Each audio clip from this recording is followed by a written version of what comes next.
Bahwa tantangan ke depan tidak semakin gampang, tidak semakin mudah, tapi penuh dengan ketidakpastian.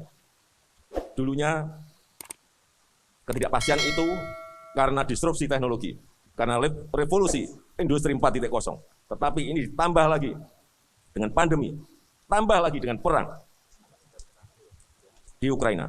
Sehingga apa? Ketidakpastian global yang itu juga merembet kepada ketidakpastian negara-negara dimanapun di dunia ini menjadi semakin meningkat. Yang dulu tidak pernah kita hitung, sekarang muncul semuanya problem-problem itu. Kelangkaan kontainer. Dulu normal sekali, semua negara mau kirim apapun, logistiknya bisa, kontainernya cukup. Tapi sekarang terganggu semuanya. Karena perdagangan yang tidak seimbang di antara negara-negara yang ada. Sehingga harga kontainer naik. Kalau harga kontainer naik, freight cost-nya naik, artinya apa? Harga barangnya juga akan ikut naik. Kalau harganya naik, berarti apa? Konsumen akan membeli lebih mahal dari biasanya. Hati-hati dengan ini. Baru urusan kontainer yang langka. Yang kedua, juga yang tidak kita juga muncul, kelangkaan pangan. Di beberapa negara sudah terjadi, dan di semua negara sekarang ini yang namanya food price, harganya semuanya naik. Beberapa negara besar sudah di atas 30%. Hati-hati dengan ini. Dengan yang namanya urusan pangan.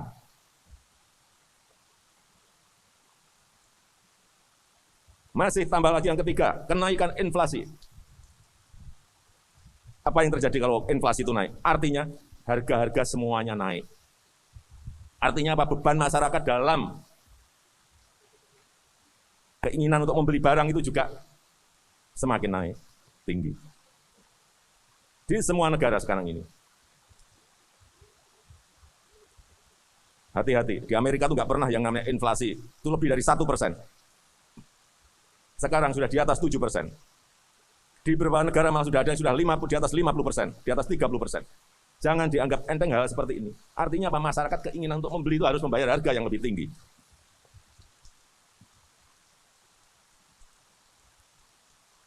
Inilah tantangan ketidakpastian yang muncul. Yang keempat, kelangkaan energi. Sudah dulu sebelum perang sudah harganya naik karena kelangkaan, ditambah perang naik lagi. Sekarang harga per barel sudah di atas 100 $. Yang sebelumnya hanya 50-60. Semua negara sekarang ini yang namanya harga BBM naik semuanya, LPG naik semuanya. Hati-hati dengan ini. Hati-hati dengan ini. Kenaikan. Karena semuanya naik, yang terjadi, yang kelima, yang terjadi adalah kenaikan harga produsen. Pabrik mau memproduksi sesuatu, dia beli bahan baku, harganya naik. Dia mau beli bahan pembantu, harganya naik. Dia mau beli BBM, harganya naik. Artinya apa? Ongkos produksi naik. Terus, harga di pabriknya menjadi jauh lebih tinggi. Terus, dikirim ke pasar, berarti harga konsumennya juga nanti akan naik. Ini efek berantainya seperti itu. Supaya kita ngerti betapa ketidakpastian itu menimbulkan tantangan-tantangan yang tidak mudah. Oleh sebab itu, kerja sekarang tidak bisa kerja makro aja, nggak mungkin. Nggak mungkin bisa menyelesaikan masalah. Semuanya, kerja makro, kerja mikro. Makronya tahu, mikronya juga harus dikerjakan di lapangan. Oleh sebab itu, kita sekarang dalam posisi seperti ini harus mentransformasi ekonomi kita. Jangan sampai tumpuan kita kepada pertumbuhan kita ini 56-58% itu bertumpu kepada konsumsi. Hati-hati. 56-58% bertumpu pada yang namanya konsumsi. Ini yang mau kita transformasi. Transformasi ekonomi itu artinya kita akan merubah dari konsumsi menjadi produksi. Yang tumpuan fondasinya konsumsi menjadi produksi. Artinya lagi apa? Kita harus melakukan hilirisasi industri. Kita harus melakukan yang namanya industrialisasi.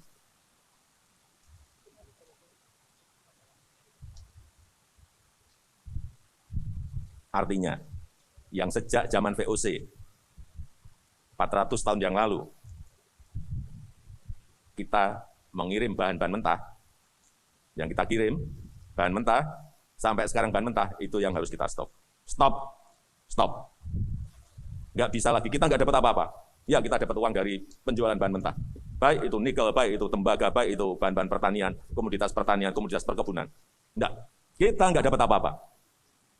Kita harus mendapatkan nilai tambah. Kita harus mendapatkan added value. Sebab itu, 2020 saya sudah sampaikan, stop nikel. Nggak boleh ekspor lagi nikel. Nikel ore, bahan mentah nikel enggak. Stop. Kiriman harus minimal setengah jadi.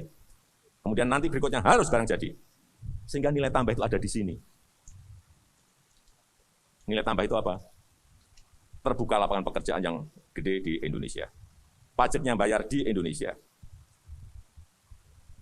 Biaya keluar bayar di Indonesia. PPN, pajak pertambahan nilai bayar di Indonesia. PNBP, penerimaan pajak, penerimaan negara bukan pajak, ada di Indonesia. Dapat semua kita di sini. Kita sudah 400 tahun lebih. Itu kita tidak memiliki keberanian untuk melangkah ke sana. Ini yang namanya transformasi ekonomi. Nikel dulu, oke. Meskipun kita ini masih dibawa ke WTO, ke World Trade Organization, digugat oleh Uni Eropa, enggak apa-apa. Kalau kita tidak berani mencoba seperti itu, tidak berani melakukan seperti itu, sampai kapanpun yang kita kirim hanya bahan mentah dan kita enggak dapat apa-apa. Dulu booming minyak, mentah, kita kirim. Minyak sekarang enggak. Kayu, kita kirim, gelondongan. Nah, dan komoditas-komoditas pertanian perkebunan. Tidak. Oleh sebab itu, saya minta Bapak Ibu Saudara-saudara sekalian, kalau ada yang namanya industri, entah itu industri nikel, industri batu bara, industri tembaga, industri emas, jaga mereka. Karena nilai tambahnya nanti ada di situ. Ini tugas kita bersama. Kalau sudah stop nikel 2020, tahun ini, nanti akan kita stop lagi. Stop boksit. Boksit harus menjadi alumina. Boksit stop, tahun depan stop tembaga. Tembaga nanti campur dengan nikel, bisa menjadi lithium baterai, bisa menjadi sodium ion, bisa menjadi barang-barang yang setengah jadi maupun barang jadi. Sehingga sekali lagi nilai tambah itu ada di dalam negeri. Inilah yang kita maksud dengan transformasi ekonomi.